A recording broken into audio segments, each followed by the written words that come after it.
We have a live connection We have with a live Miss connection, KERRY okay. Kennedy. Yes, we do. Hi, KERRY. It's, of course, an extreme pleasure for me to have you with us today in this very important day. Let's wait that we actually see her. Hi. Hi, KERRY. Hello. Hi, good to see you.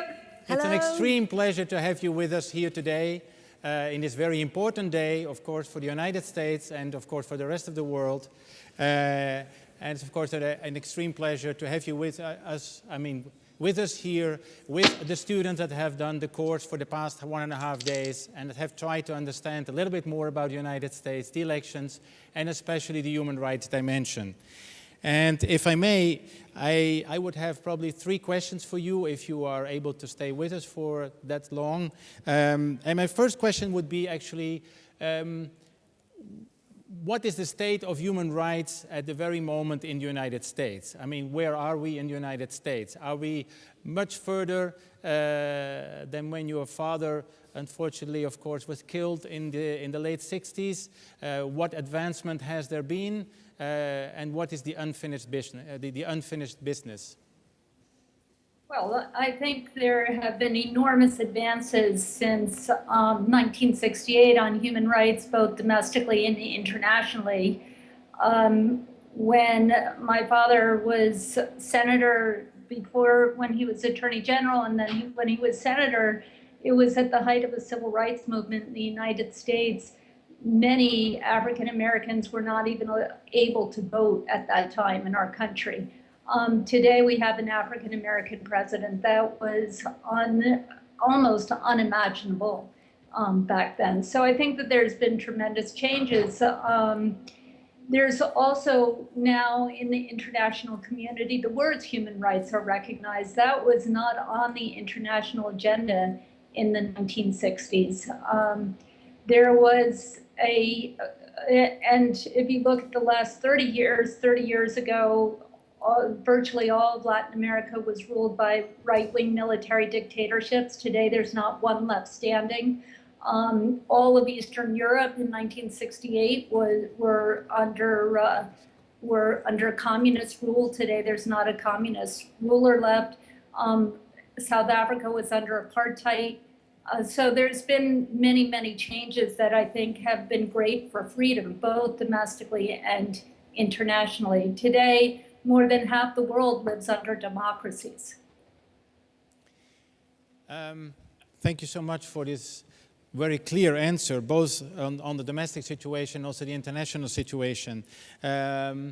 What would be the changes if Obama would win the elections or if Romney would win the elections? What would you see as the major differences between another term for Obama or instead of Romney coming into the White House? Well, they have two very different visions. They have two very different visions of the function of government. The Republican vision essentially says that the main focus of the federal government is defense. So we should pour more and more money into the Pentagon, into armaments. And they also believe that government is bad. Ronald Reagan famously talked about, the scariest thing that can happen is if somebody comes from the government and says, I'm here to help you. So they want to destroy government. The Democrats, on the other hand, believe that government is there to enhance freedom and enhance our country and the world. And really, the Democrats see that the greatest strength of the United States is not our military or our economic strength, but our moral strength. The idea of America, of a place of freedom where people are able to succeed based on their own hard work and their capacity to create change. So that said, you're going to see very, very different ways of acting both domestically and internationally. For instance, the Republicans under Romney have said that they will take away health care for 32 million Americans that Obamacare will give it to. They are not for equal pay for equal work. So Obama is for Lilly Ledbetter equal pay law, which says that if a woman and a man are on the same factory line and they both are doing the same work, the woman should be paid the same amount as the man.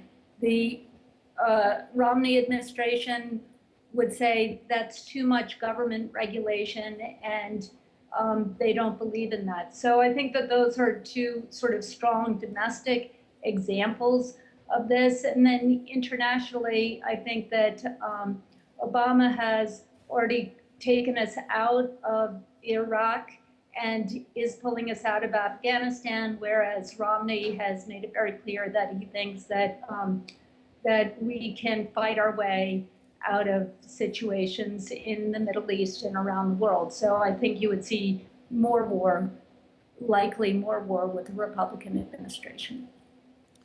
Thank you. What is, according to you, I mean, what are the most important elements of the agenda of any president that would come into the White House, whether or not he would be actually willing to actually implement or to deal with the issues, but what, according to you, are the most important issues to, to deal with in the upcoming 4 years for the United States and also, of course, again, internationally speaking?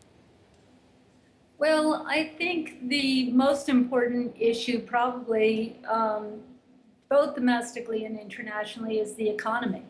When President Obama took office 4 years ago, the economy of the United States was in a nosedive. Many very, very smart people believed that we would have another Great Depression.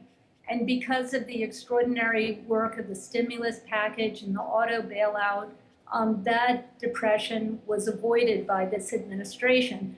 And both of those things were opposed by Romney. So I think that what we want to do in our country is create more jobs, get more people working, bring the dignity that brings to people's lives, and the independence and the capacity for freedom that, of course, a good job brings. And we want to make sure that we do that both domestically and internationally. We want our allies to be strong, and our greatest security is going to come from people having good jobs that pay well enough for food, clothes, medical supplies, and people.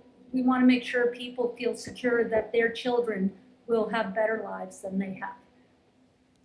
Okay, my last question for this session would be, what is the role of human rights organizations like ours and others in the United States? And also I would like you to say something about the role of the individuals, because this is exactly one of the core elements of our mission, of course, that the individuals can make a difference. So I would like you to say a few words about the human rights movement and the possibilities for individuals to make a difference.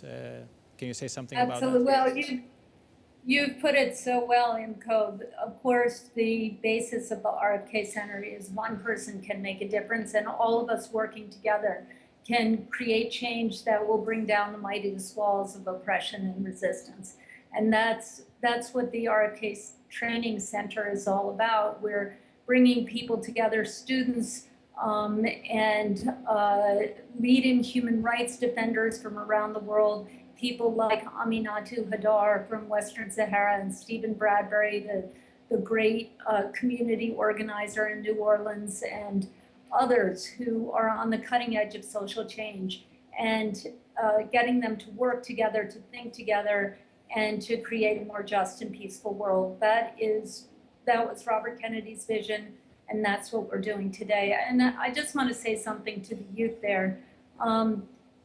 This is in your hands. Our world is in your hands, and you can make an enormous difference. You can choose to sit back and not be involved, or you can create change in your school, in your community, in our country, and around the world. And I urge you, I'm so happy that you've come down tonight to observe the elections and participate in this forum.